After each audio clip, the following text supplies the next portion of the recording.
Hey hockey fans, I'm here with super fan, Mr. Kevin Dunklin, and we're here to talk a little bit about why he loves hockey, why he's so passionate for the sport, and also take a little look at his memorabilia and memories from the years of hockey here in Oklahoma City. So Kevin, why don't you tell us a little about yourself, when you started being a fan of hockey, kind of the events surrounding it?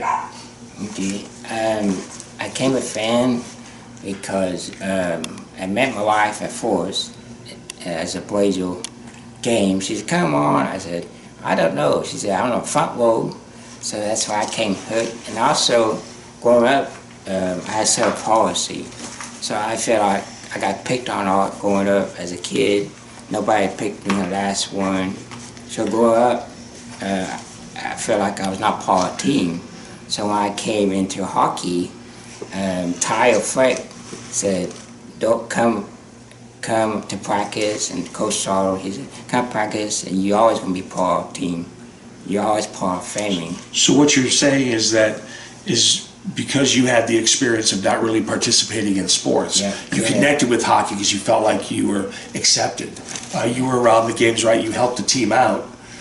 And Tyler, and back in those days, you really felt like you now were on the team. You were a part of the team. And so that's why you have it. How long now? You met your wife, you said in 2003, right? Yeah. So you went to a Blazer game with her in 2003. Do you remember what the game was? It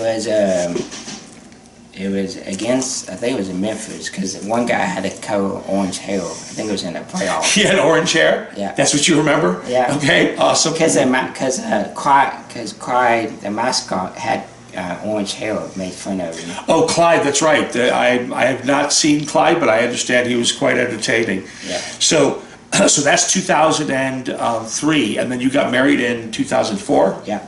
Wow. And you said you got your first piece of memorabilia. We're going to look at a lot of memorabilia, hockey memorabilia especially, I mean a lot.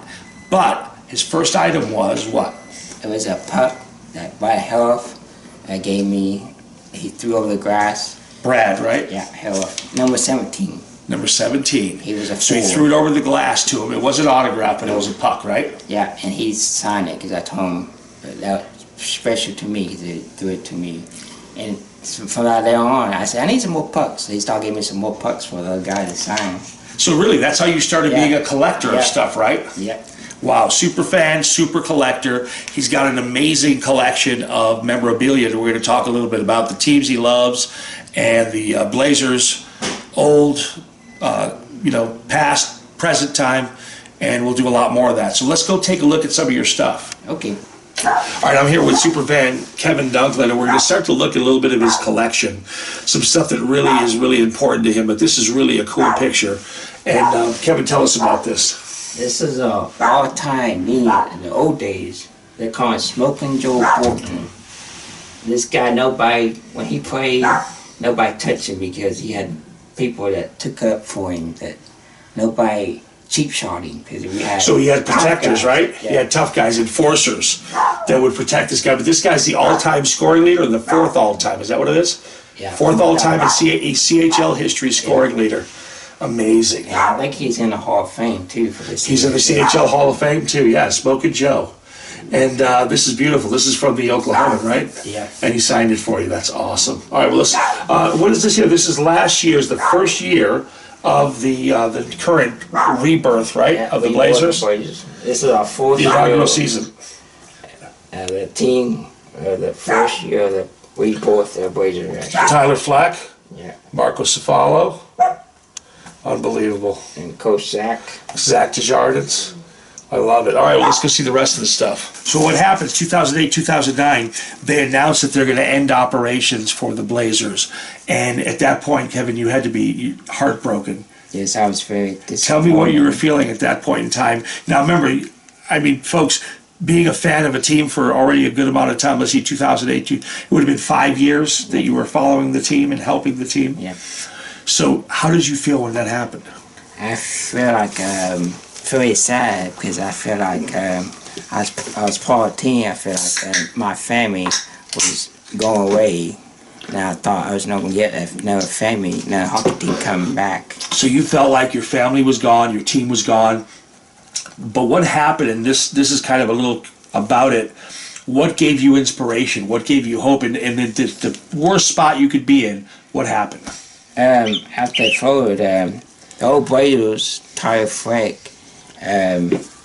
he was at the state fair, and he said, we'll have a new team. He said, because you always going to be part of our family. So I felt I felt like I'm important again, because he said, get ready, have your markers come out, because we're back. The Blazers are back. The Blazers are back, but also he told you when they were done, when they were gone, and you felt like you lost your team, he said, don't worry about it, you'll always be part of our team. You'll always be part of our family. You'll always be family, you'll always be our brother. And so knowing that gave you that feeling like even though it's gone, you still feel like you're part of it. And there are so many fans that felt like that for Blazers. I talk to them all the time, people that have that, oh, I remember when it happened. And they almost like 9/11. Yeah. They know where they were when it went down and what happened. I felt like I synced. My life was sinking because we didn't have... so always there for the Blazers is the name of the story. And it starts out with part of the team and what he does and how he gets autographs and how he helps the team out, and that's pretty amazing. But they were gone. After this, they were gone. And so what happens then? Oklahoma City gets another team. Yes. It's a hockey team. The Blazers didn't stay around, but there was another team that comes to town. Who were they? It was the Bellins, the Oklahoma City Bellins. So that's in 2010, right? They started their first season. And so you went along, and because you love hockey, right? Yep. And so you went and supported that team. And I know Todd Nelson is one of the things you talk about that you were really what you really like. But let's talk about some of your top 3 things. Okay. We chatted about this earlier, that are your great memories for hockey. And the first one is, I'll give it to you. This has to do with the Barons right here. Talk about what this is. This is the year of the lockout. With the NHL guys. It was the very beginning of that year, right? Yeah, the Hampton Oilers came down, and these are the 3 guys came down: Hall, Nugent Hopkins, and Jordan Eberle. And this magazine, Jordan Eberle, was only you can buy this online. The only place you can buy it. And so in other words, it wasn't on the stands. You could only get it online. Yeah. It was a special issue. I remember this was the beginning of the year. Like there was kind of the preview of who was going to be hot in the AHL. Yeah. And then the lockout, of course, of these guys came down. And I remember this game, and I remember the hockey news. And actually a friend of ours, Rob Ferguson, a local photographer, took this picture. This was a very big mark for him, too, because it was the first time he got anything major. Because the hockey news for hockey fans is major, right? Yes. Yeah, that's unbelievable. I love this. And it's special because this is only the year that came down. Yeah, they came down to just that one time, and it was it started in the beginning of the season almost, and then it went to like December, right? Almost January. Yeah. That was a great time, wasn't it? Yeah. I remember that. And one thing, Taylor Hall was here. And one thing that these guys know, hockey players know, all guys and these guys back in these days, when they signed stuff for me, they knew I was not going to sell it because I knew it was going to be special to me. Oh, so that's part of the thing. And, yes. I talked about this with your wife, and she rolled eyes when she said, he's never going to sell any of that stuff in there. And so what you're saying is that this stuff is so precious. They know they're not dealing with somebody who's going to use it for trying to sell it, right on eBay, make money off it. They know that you're a true fan and you're going to take it and enjoy it and save it. Kind of, I don't know, I guess you could say commemorate it. You've locked that in time with your dating and the stuff you put on it. And I mean, look at this. These are pucks over here. Do you see these sticks here in the corner? Look at this. Dude, get a side angle of that. There's the commemorative skateboard for the Barons. Because each year I get a goaltender stick. Oh, each year. So give me goalies. You had Jan Denis, right, from the Barons. You had Bachman, Richard Bachman. Brossois. Laurent Brossois, right? I remember those years. Yeah, Ty Bunce. Oh, Buns. Yeah, Buns. Buns of Steel, I used to call them. Awesome. All right, well, that's really cool because, so hockey comes around. It's here for like 5 more years. And so that's got to be a great time for you, right? You had a lot of good memories from there? Yes, I had. What is your great? You mentioned Todd Nelson in one of your great memories. What is the? Actually, I'm sorry. We connected it with Colton Nelson, who plays currently on this team, and he said one of his most cherished items that he's gotten in hockey is a puck that he got sent from Todd Nelson to Colton, his son, here in Oklahoma to give to Kevin, autographed, right? Yes. Autographed. The first game when Todd Nelson left, the Barons ended operations, he went to Grand Rapids to coach the Grand Rapid Griffins, the affiliate of the Detroit Red Wings, who you said you like, even though you're a Stars fan. Yeah. Say it right now. What NHL team is your favorite team? The Dallas Stars. The Dallas Stars, but he said Detroit is good, okay? Yes, Detroit. I'm saying it. I'm just making a note, all right? So. Because they gave me a program. They gave me the first game. Oh, the program and a puck? In the Grand Rapids. Grand Rapids Griffins. Pretty proud of that, huh? Yeah. Because Todd was good, right? He was good with autographs and, you know, kind of keeping you as part of the group over here. So after that, you have a couple other items. They're sitting right here. They're helmets. Tell me of these two helmets, what they are and why they're important. I start with the big ones. This is a personal helmet, a Timo Hakkinen. Yeah, so Timo Hartikainen, number 56, but this is his Oilers helmet, right? Because he was not going to come back. He knew he was not going to come back next year with this. So he knew I was a special fan, and they knew I always pumped him up each game. So he said, Kevin, I got something for you. So he got this out of the bag. He did? And he signed it. That's the date right there. He signed it right there, the date. Right, 6/7/2013. Pretty sweet, dude. So this is, look at that. And that's his personal helmet. He will. All right, so now we looked at this one. You have another one that's a Blazer, right? Yes. Give me that one. This is a Blazer helmet. This is Who is that? Let's blow the dust off that old guy. Yeah. What name is that? Oh, Tyler Fleck. Tyler. Is he old? No. Long time. Tyler, they call him Fleck Check. Fleck Check. And he was a captain. Look at this. He does not have a big melon at all, does he? It's a small helmet. And he was a captain. 8/24/2014. You got this from him. This was a game worn. He wore this. This was his personal helmet. Personal helmet. So this, you said, is one of your top emotional, sentimental value items? Because he did get out of his house just to give it to me. Really? He pulled it for you. Yeah. So, top 5 Blazers of all time for you. Name them right now. It'd be Tyler Fleck, Marty Stanish, and Joe Bolton. Smoking Joe. And Peter Arvidas. What is it? How do you say they get? Arvidas. Arvidas. Yeah. Okay, I got it. And I would say Coach Doug Soto. Coach Doug Soto. That mustache guy. The stash. Yeah, that really does it. I agree with you. Those are the great players of that time, of that era.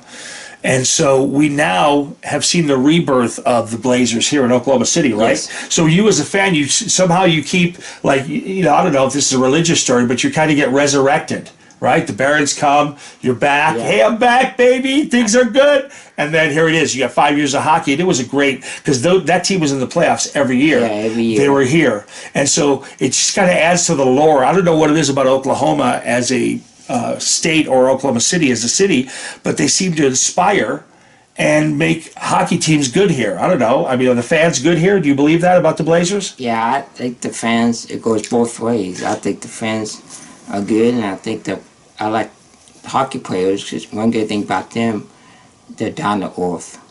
Down to earth, right at those levels, because the Barons were AHL, Blazers were CHL, now the Blazers are WSHL. And so at those levels, people are always heading somewhere. They're trying to get to the next level. You like the AHL, you told me, because they got to the NHL. And then they, you know, the 1 year, one of the 5 years, there was a lockout, and everybody knows about that. And so all these guys were down here, including players from other teams, the Dallas Stars, right? Guys that are currently on the Dallas Stars that were down with Texas to play. And all these other teams brought their stars with them, or the guys they could, the young guys, right? So it was just it was a great time. But now, with each team, you find your own stars, right? Guys that are stars in your mind. It doesn't matter what level. So talk about this year and the stars that you see on this new Blazer squad. I think some of them, like Khalil Barnoff, I think he has a talent to go up next level. And like Nemo. Oh, Tomas Nemeth, right? Yep. Nemo. Yeah, Nemo, all right.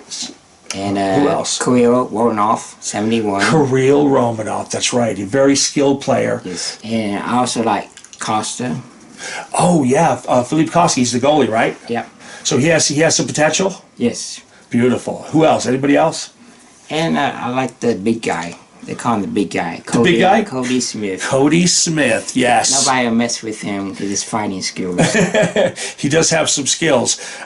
What is your favorite memory from this season now? Now we are in the 2015-2016 season. Favorite memory for this year? My favorite memory, which Tyler bought this year, was the All-Star game. This fourth year that in his league they will have an All-Star game. So listen, this is a super fan. That's why we're here. We're talking about someone who loves sports, somebody who loves hockey, and really hockey's become part of his life here in Oklahoma City, and hockey continues in the form of the current Oklahoma City Blazers. We're going to the playoffs. It's going to be an exciting postseason.